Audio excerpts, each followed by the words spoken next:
नमस्कार। रुद्राष्ट्रो विज्ञान में आप लोगों का बहुत बहुत स्वागत, अभिनंदन है। पिछले वीडियो में हमने जाना कि कर्म को समझने के लिए कुंडली के दसम भाव के स्वामी, दसम भाव पर पड़ने वाले ग्रहों की दृष्टियां महत्वपूर्ण होती हैं और यही सब तथ्य निर्धारित करते हैं कि हमें सेवा के क्षेत्र में यानी सर्विस सेक्टर में जाना चाहिए, हमें जॉब करनी चाहिए या फिर हमें कोई प्रोफेशन चुनना चाहिए। उसी क्रम में थोड़ा सा और सूक्ष्मतम गणना की ओर बढ़ते हैं और ये समझते हैं कि कैसे हम कर्म के संबंध में सटीक चीज़ों की जानकारी दे सकते हैं। एक हिस्से का जो 10वां भाग होता है उसको आधार मानते हुए, किसी राशि की 10वें हिस्से को आधार मानते हुए एक D10 चार्ट का निर्माण किया जाता है। उसको हम दशमांश कुंडली बोलते हैं। यह कुंडली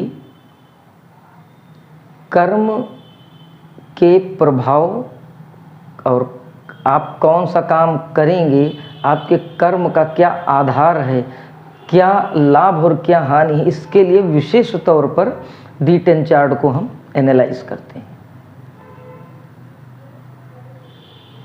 आपकी जो मूल कुंडली है, जो आपकी जन्म लग्न है, उस जन्म लग्न में जो 10 नंबर की राशि है वह महत्वपूर्ण है आपके कर्म के लिए।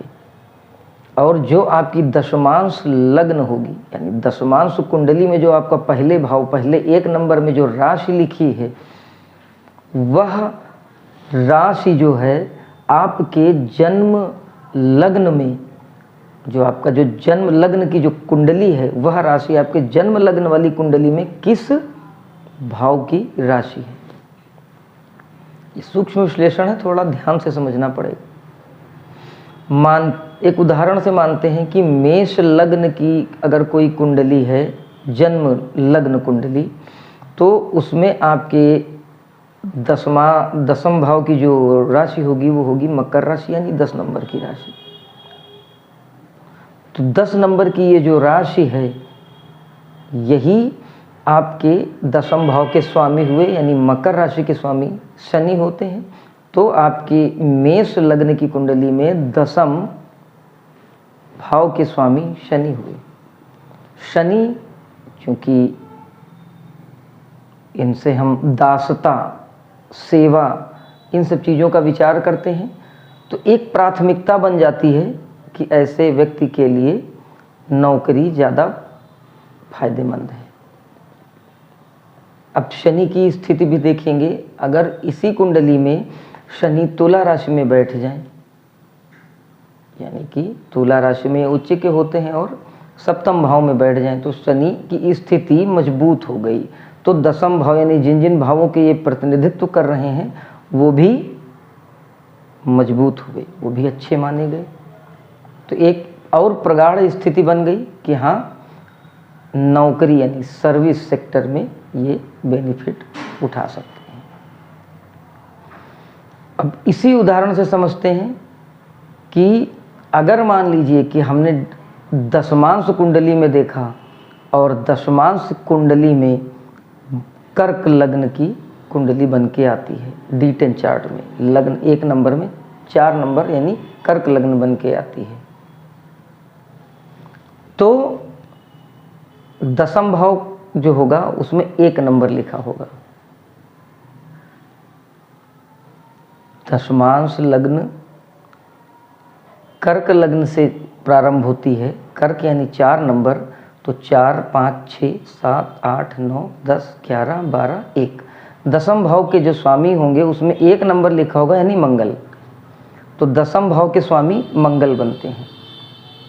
तो हम दशमांश कुंडली में दसम भाव के स्वामी जो कि मंगल हैं, उसको हम लग्न चार्ट में भी देखेंगे कि मंगल की क्या स्थिति है।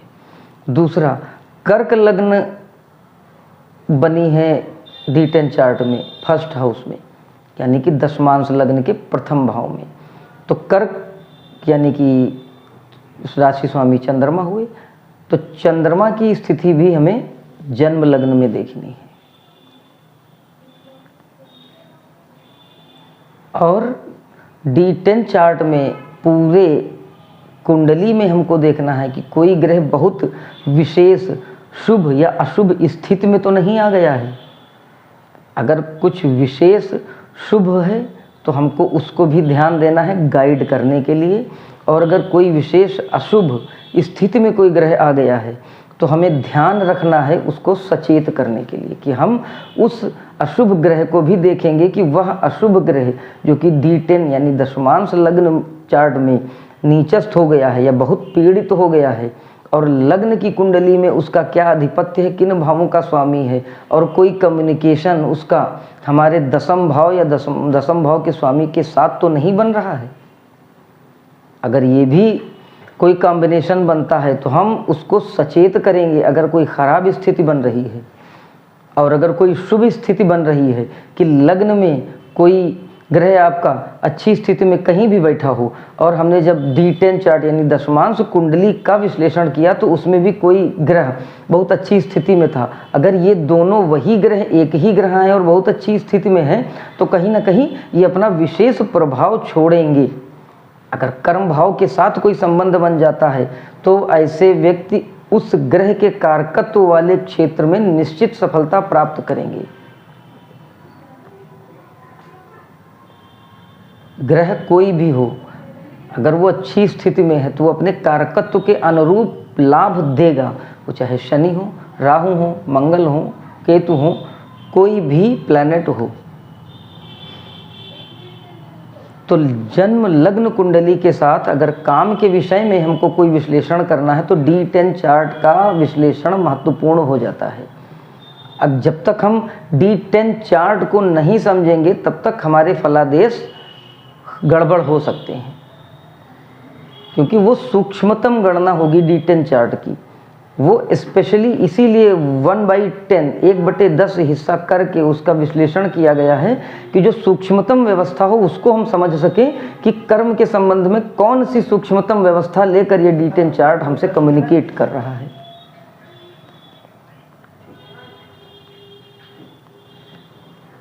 काम कोई भी आप करें, लग्न के साथ, जन्म लग्न कुंडली के साथ आप D10 चार्ट यानी दशमांश चार्ट को भी एनालाइज जरूर कराएं।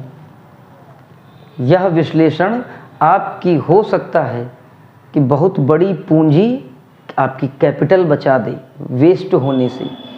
हो सकता है कि यह आपका जो बेशकीमती समय है ये आपका बचा दे। आप कोई काम स्टार्ट करें, परेशान हो, और जब आपको कोई रास्ता, कोई सहारा ना मिले तब आप एस्ट्रोलॉजर के पास जाएं तो आप गंवाने के बाद जाएंगे। ये एक बुद्धिमत्ता वाला काम नहीं है। बेस्ट पार्ट यह है कि आप पहले एनालाइज करा लें, आपको एक गाइडेंस मिल जाएगी, आपको एक डायरेक्शन मिल जाएगा कि आप किस क्राइटेरिया में फिट बैठ रहे हैं, कौन सा प्लेटफॉर्म और कौन सा क्राइटेरिया आपको सूट करता है। तो वो कुछ एक हो सकता है कि आपको ऑप्शन मिल जाए कि आप इसमें से कोई एक चूज करके देखिए। तो एक गाइडलाइन के थ्रू, एक गाइडेंस के थ्रू जब आप किसी चीज़ को करने की कोशिश करेंगे तो वो एक समझी बूझी रणनीति के साथ करेंगे। प्लैनेट्स क्या कम्युनिकेट करना चाह रहे हैं आपसे वो आधार होगा। आपकी कुंडली के जो प्लैनेट्स हैं, कौन से प्लैनेट्स बेनिफिशियल हैं, कौन से प्लैनेट्स आपके लिए ख़राब हैं, इन सब का विश्लेषण करने के बाद वो बात आपको बताई जाएगी, तो वो काम करने में आपको अधिक सफलता मिलेगी। उदाहरण समझ लीजिए, अगर जैसे चंद्रमा प्रॉब्लम की स्थिति में है और कहीं ना कहीं दसम भाव के साथ वो संबंध बनाता है, तो ऐसा व्यक्ति एक काम करेगा, शुरू कर देगा, फिर उसको वही काम नहीं समझ में आएगा, वो काम बंद कर देगा, समय और पैसे का नुकसान करेगा, फिर दूसरे काम की ओर तैयारी कर लेगा। अब समझिए कितना बड़ा नुकसान हुआ। समय जो कि जिसकी कोई कीमत ही नहीं, वो नुकसान, और समय के साथ ही साथ उसने जो पूंजी इकट्ठा की या कहीं से उसने उधार लिया, सेटअप बनाया, उसकी काम समझ में नहीं आया, सब वेस्ट। अब वो सोच रहा है कि हम कोई नया काम शुरू कर दें। क्या मतलब, अगर यही विश्लेषण वो पहले करा लेते तो ये टाइम और ये उनकी मनी जो है वो बच जाती। इसीलिए कोई भी काम आप शुरुआत करना चाहें तो एक बार किसी अच्छे ज्योतिषी से कोई परामर्श लेकर उसकी बताई गई बातों को भी ध्यान में रखकर, मैं ये नहीं कह रहा हूँ कि आप पूरी तरह डिपेंडेंट हो जाएं, अगर आपको इन सब चीज़ों में बहुत अधिक विश्वास नहीं है, ऐसे व्यक्तियों के लिए बोल रहा हूँ, आप एक बार उनकी बात को सुनकर समझकर अपने तर्क के अनुरूप उसको ढाल कर और उस व्यवस्था को इम्प्लीमेंट करके आप आगे बढ़ेंगे तो भी आपको कोई नुकसान नहीं होगा। इसीलिए थोड़ा सा आप किसी माध्यम से कुंडली को विश्लेषण कराएं। कुंडली नहीं है तो और भी व्यवस्थाएं, उनके माध्यम से आप प्लैनेट्स, प्लैनेटरी कॉम्बिनेशंस, अपनी बॉडी के एलिमेंट, अपनी थिंकिंग पावर के रिप्रेजेंटेटिव प्लैनेट्स को, इनको सबको मिला के उसके बाद जो रिजल्ट आपको मिले उस रिजल्ट के साथ आप व्यापार करें, कोई प्रोफेशन चुने या कोई सर्विस नौकरी चुने तो आपको लाभ निश्चित होगा। इन्हीं बातों के साथ विराम।